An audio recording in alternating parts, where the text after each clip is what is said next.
The City Press is reporting that Eskom wants to expose the whistleblowers who flagged a security contract awarded to Fidelity Services Group. The 250 million rand deal was issued under Eskom's suspended head of security, Pillay. Now, crime expert and forensic investigator Calvin Rafadi joins us for more on the story. So, Calvin, this is the second time in as many months that we have concerns being raised about how Eskom is treating whistleblowers, whether they're still within its quarters, in its employ, or not. Yeah, good evening, Katie, and good evening to your viewers.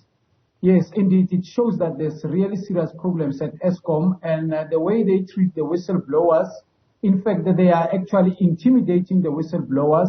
But, whenever they make some awareness or some few campaigns, they say, no, they are corruption-free, and people must come forward with information, irrespective of how sensitive the information is. They will ventilate it and investigate it. But now we see that it is the opposite, and many of those employees are intimidated. And we do know for a fact that even some of the whistleblowers, they call us, they are scared to take the information forward or even to the forensic department because, like we always said, they protect one another at Eskom.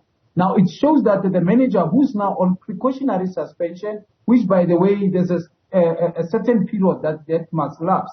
So it shows that if that person goes down, many of the managers will go down with that particular person. So indeed, they'll make sure that this case, it doesn't see the light of the day.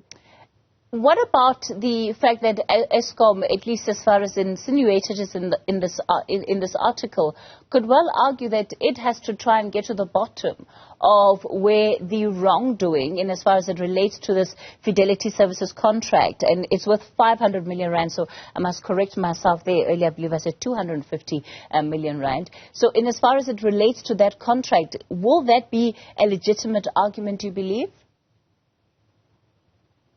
Yeah, well, Katie, that's a good one. But remember, when you speak of internal investigation or even when you bring in us forensic investigators, there's a ceiling that we can actually reach. Now, how this matter started, there were issues about WhatsApp from personal cell phones that can connect to this particular crime. And also, only with forensic or what they are doing now can only ventilate issues of the PFMA, and if the contract was indeed an emergency contract, and whether the board sat on this particular issue, whether there were minutes on this particular issue. But now, if you want to go and follow the money trail, we have a criminal case has to kick in. So somebody needs to go and open up a criminal case.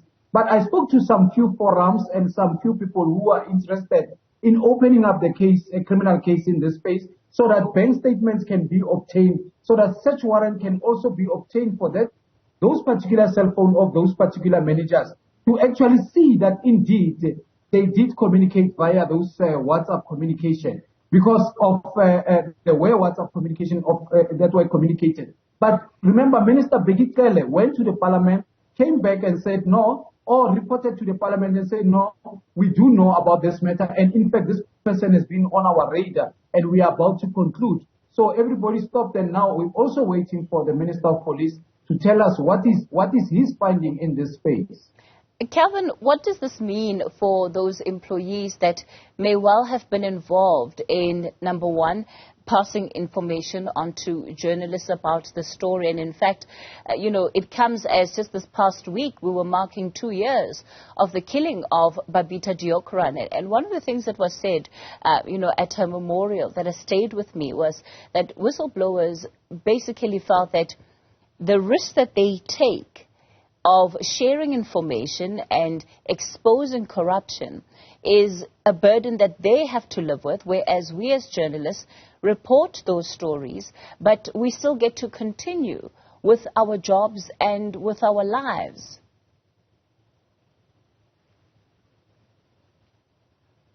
Yeah, media plays a very big role, and you guys as journalists, in fact, you're putting the light out there, how corrupt some of these institutions are, and, making serious awareness. But at the same time, whistleblowers, we always say they need to be protected. And we always call upon even business forum to support the structure of whistleblowers. Because with a whistleblower, at least you're moving somewhere. And where also whistleblowers, or even you can call them informants for that matter, they are sitting with the data. They are the intelligence on the ground. So what they feed to the police or what they feed to the law enforcement, once it kicks in, it's being ventilated. Normally, the officers, they don't come back empty-handed. So we call upon whistleblowers, they need to be protected. We call upon business forum, they need to cater and support and support this whistleblower. But at the same time, we don't like the situation, or we don't promote a situation where whistleblowers are intimidated. And that it can't be the norm. And if that happens, they must keep trying and open up even criminal case of intimidation, because we cannot accept intimidation when it comes to whistleblowers. They bring serious information and they work under enormous pressure. What does Eskom need to do, you believe, to give confidence to its employees that we now are describing as whistleblowers, to give them the assurance that they will be protected by the organization, and of course to give others the confidence to continue to come forward with wrongdoing where they see it? I think the support structure should be coming as far as the HR department. HR needs to have special counseling and special awareness for their employees. But at the same time, remember, they've got tip-off lines where you report crimes. But many people, they've realized that even when they talk about a crime on those tip-off lines, the crime goes nowhere. Matters, they go to SIU, some of them, we don't know what happens to them, and even whistleblowers, they end up getting frustrated. But if people, they've got information, rather use even platforms like yourself with journalism, or they report to someone who can, on their behalf, go and open up a criminal case. For instance, there's a matter that I opened a criminal case whereby documents were brought to me in relation to some of the shenanigans in the department of Eskom. And I went and passed it on to the police. The police are following up on the matter. And that's how it should be done. If you feel you can't get justice on the other side, rely on someone, rely on forensic investigators, private investigators. Give them those information, let them take it through and open up criminal cases so that it can be ventilated. All right, crime and expert forensic investigator Calvin Rafadi, thanks for your time.